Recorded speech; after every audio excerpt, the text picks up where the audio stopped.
Merci. Et j'appelle ici M. Franck Joktan, qui va essayer de nous édifier sur l'attitude face à la brutalité de la régime, du régime Ansar.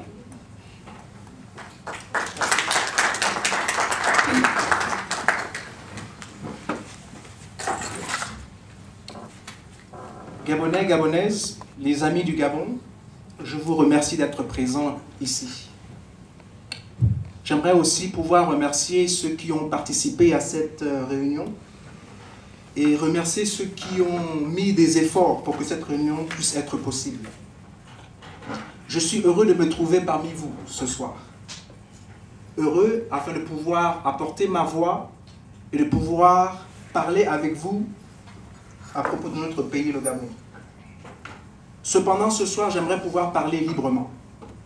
J'aimerais pouvoir parler avec beaucoup de liberté. En effet, notre pays va très mal. Et notre pays va très mal parce que, socialement, ils ont changé le bien en mal.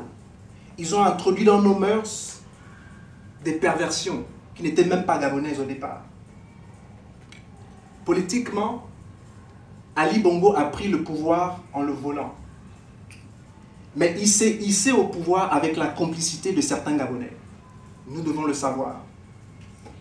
Économiquement, ils ont englouti plus de 15 000 milliards de francs CFA en 5 ans. Pour faire quoi? Rien. Les Gabonais vivent dans la misère. Comment vous pouvez expliquer qu'aujourd'hui, un pays comme le Mali, par exemple, qui a beaucoup plus d'habitants que le Gabon, mais beaucoup moins de ressources et de budget que le Gabon, aujourd'hui, ce pays est mieux structuré que nous? Comment pouvons-nous expliquer ceci? Au Gabon, le Gabon est un pays béni de Dieu, comme mon frère l'a dit. On trouve tout au Gabon. De l'or, du manganèse, du uranium, le pétrole, la forêt, etc., etc. Et ce qui est merveilleux avec le Gabon, c'est que nous sommes seulement 1,5 million. Le Gabon aurait pu être un Dubaï. Le Gabon aurait pu être un Qatar. Si les gens qui nous dirigeaient pensaient au peuple gabonais. Le problème, c'est que nous avons eu des hommes et des femmes qui se sont accaparés du pouvoir. Et ils ont osé dire que les richesses du Gabon leur appartiennent à eux. Et ne nous appartiennent pas à nous, les Gabonais. Le pétrole du Gabon, les richesses du Gabon appartiennent aux Gabonais. C'est nous qui devons jouir de ce genre de choses. Maintenant, je suis venu à Atlanta parce que je suis d'accord avec mes frères et sœurs. Ali Bongo Ondimba doit quitter le pouvoir. Il doit quitter le pouvoir, peut-être pas dans les quelques heures qui suivent, peut-être pas dans les jours qui suivent, peut-être pas dans les semaines qui suivent, peut-être même pas dans les mois qui suivent ou dans les années qui suivent. Ali Bongo doit quitter le pouvoir maintenant. Pourquoi Ali Bongo doit partir? Il doit partir tout simplement parce que c'est un faussaire. Nous savons tous qu'il a présenté des faux documents pour pouvoir être président du Gabon. Il doit partir parce que c'est un usurpateur. Il a volé le pouvoir. Il doit partir parce qu'il est illégal. Il a violé l'article 10, alinéa 4. Aujourd'hui, nous avons à la tête du pouvoir un clandestin, un homme qui n'a pas de papier, un homme qui ne veut pas nous dire d'où il vient, un homme qui a honte de parler de ses origines, et un homme qui s'entoure d'étrangers pour pouvoir nous diriger. Il sait tellement bien qu'il est mal aimé au Gabon, qu'il ne peut même pas compter sur les Gabonais. Donc ce qu'il fait, il s'entoure d'étrangers. Et il favorise les étrangers à s'enrichir au Gabon au détriment des Gabonais. Ce matin, j'ai été touché lorsque je prenais mon petit déjeuner. L'un de mes compatriotes me disait, tu sais Franck, à New York, là où je suis, à la 116e avenue, quand je marche, je vois des Sénégalais, je vois des Mauritaniens, des Burkinabés. Et tous, quand je leur dis que je viens du Gabon, ils me disent, moi j'étais au Gabon. J'ai fait beaucoup d'argent au Gabon, et voilà pourquoi je suis venu ici, à New York, pour ouvrir mon magasin. Pendant que les Gabonais souffrent. L'argent du Gabon, tous les jours, la richesse du Gabon, tous les jours est dilapidée. Avec toutes les richesses que le Gabon a aujourd'hui. Partout où je vais, quand je dis aux gens que je suis Gabonais, ils me disent, mais qu'est-ce que tu fais aux États-Unis? Chez toi, il y a le travail. Les Gabonais vivent bien. Mais ils oublient une chose, c'est que c'est vrai. Beaucoup d'étrangers quittent leur pays d'origine pour venir au Gabon parce que c'est plus facile pour eux de trouver de l'emploi par rapport aux Gabonais. Voilà les réalités de notre pays. Nous sommes ici aujourd'hui, pas parce que nous n'aimons pas le Gabon, mais parce que les réalités que nous avons laissées au Gabon nous ont poussés à sortir du Gabon. Moi, j'ai mes parents qui vivent au Gabon. Aujourd'hui, j'ai 40 ans et quelques. Au fond de mon cœur, j'ai le désir de rentrer chez moi. Mes parents vieillissent. Je ne peux pas m'occuper de mes parents aux États-Unis. Je peux m'occuper de mes parents au Gabon. Pourquoi je suis ici? Parce que les conditions ne sont pas bonnes pour moi d'être au Gabon.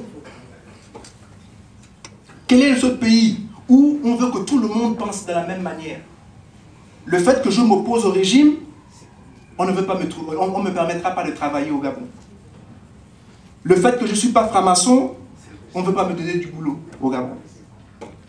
Le fait que je n'accepte pas d'avoir pas une copine mais un copain, on ne me donne pas du boulot au Gabon. Mais quel est ce pays? Quel est ce pays où on veut traiter les Gabonais comme étant des animaux et non pas comme étant des hommes ou des femmes?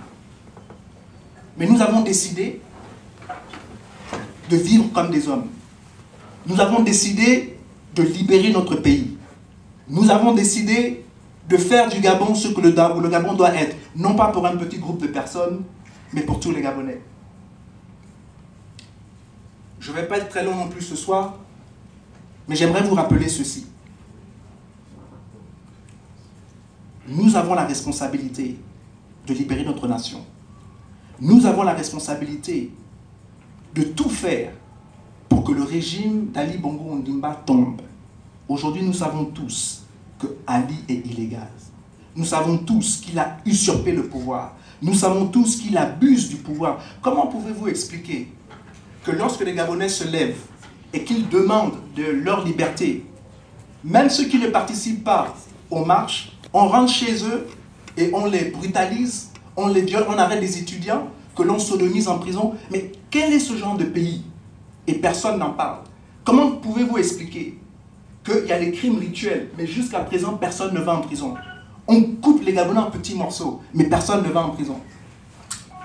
Dites-moi si l'État n'est pas impliqué dedans. Comment dans un pays, on tue des gens, on tue des femmes, on tue des hommes, et personne ne va en prison? Si nous tolérons ce genre de choses, nous sommes tous en danger. Parce que hier, c'était quelqu'un d'autre dans un quartier, mais demain, ça peut être ton cousin, ça peut être ta soeur, ça peut être ton frère, ça peut être ton parent. On doit vivre dans un pays de droit. Le Gabon est une jungle à ciel ouvert, et cela doit s'arrêter. Je sais qu'on a souvent dit aux Gabonais que les Gabonais doivent être pacifiques. Et on dit souvent aux Gabonais que nous allons nous libérer avec les mains nues. Et que nous devons tout faire pour ne rien casser et ne rien brûler.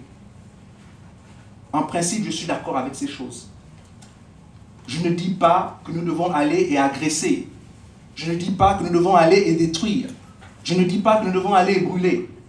Mais je dis une chose. Nous n'accepterons plus d'être brutalisés par le régime sans nous défendre. À partir de maintenant, l'État doit savoir que s'il met la pression sur nous, la même pression qu'ils mettent sur nous, ils vont sentir cette pression aussi dans leur camp.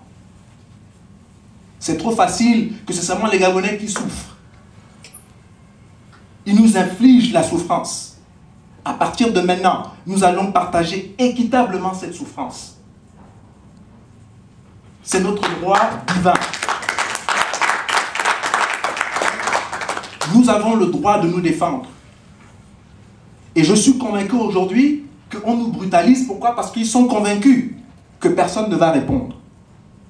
On nous tape, on sodomise nos frères en prison, personne ne dit rien. Donc pourquoi ils ne vont pas continuer à le faire? Vous savez, la meilleure manière de pouvoir paralyser un peuple, c'est de le terroriser. Je pense que le temps est venu que si on nous terrorise, ceux qui nous terrorisent doivent être aussi terrorisés.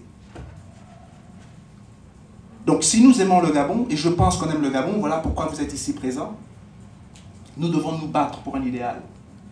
Pas forcément pour nous, mais au moins pour vos enfants et pour vos petits-enfants. Donc je suis venu à Atlanta pour la quête du pouvoir. Non pas pour la quête du pouvoir pour un besoin personnel, mais pour la quête du pouvoir pour une réussite collective. Le pouvoir au Gabon doit être remis aux Gabonais. Quel est ce pays où les gens décident qui doivent nous diriger? Nous devons être capables de choisir notre propre leader. Et nous devons aussi être capables de pouvoir créer des mécanismes qui nous permettent de punir ceux qui nous gouvernent ou de récompenser ceux qui nous gouvernent.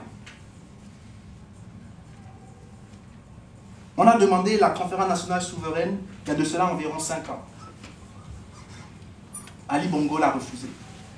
Très bien. Puisqu'il a refusé, on va donc lui imposer un système où on ne lui donnera pas le choix. Le pouvoir doit être remis aux Gabonais. Et c'est les Gabonais qui doivent choisir de la destinée de leur nation. Voilà mon combat aujourd'hui. Restituer le pouvoir aux Gabonais. Le pouvoir qu'il a volé. Et nous en avons le pouvoir. Ali ne peut pas tous nous tuer. Il n'y a pas assez de prisons au Gabon pour mettre tous les Gabonais en prison. Si nous nous levons comme un seul homme, si nous redressons l'échine, personne ne peut marcher sur nous. Mettons de côté nos rivalités. Mettons de côté nos querelles. Nous allons régler notre linge sale en famille après qu'on ait réglé ce problème d'Ali Bongo. 2016 approche. Il ne peut avoir d'élection présidentielle au Gabon tant qu'on n'a pas réglé le problème de la Sénat, tant qu'on n'a pas réglé le problème de la Cour constitutionnelle, tant qu'on n'a pas réglé le problème électoral, parce que à chaque fois que les Gabonais votent, le vote des Gabonais n'est jamais respecté. Donc on va les voter pourquoi? C'est tout le système que l'on doit changer. Et voilà pourquoi j'encourage toute forme de résistance, toute forme de défiance. Je suis heureux de voir qu'aujourd'hui au Gabon, les Gabonais petit à petit se lèvent. Il y a des grèves pratiquement partout. Partout il y a des grèves. Pourquoi? Parce que les Gabonais ont enfin compris que pour gouverner, tu as besoin du consentement des gouvernés. Le gouvernement existe parce que nous qui sommes gouvernés, on leur permet d'exister. Mais le jour où les gouvernés disent qu'on ne veut plus que vous nous gouvernez, ils vont gouverner qui? Puisqu'on ne veut plus. Mais pour faire cela, nous devons être un. Nous devons avoir un même objectif. Nous devons avoir la même vision. Je terminerai en disant ceci. La Bible nous parle de la tour de Babel, que les hommes voulaient construire une tour parce qu'ils voulaient rencontrer Dieu. Et Dieu lui-même est descendu et il a dit, si je ne divise pas ces gens-là, ils vont réussir. Qu'est-ce que cela veut dire? Que si nous, les Gabonais, on décide ensemble, je dis bien ensemble, pas en petit groupe, mais ensemble, de se débarrasser d'une imposture, rien ni personne, aucune puissance ne pourra nous arrêter. Merci de m'avoir écouté et que Dieu bénisse le Gabon.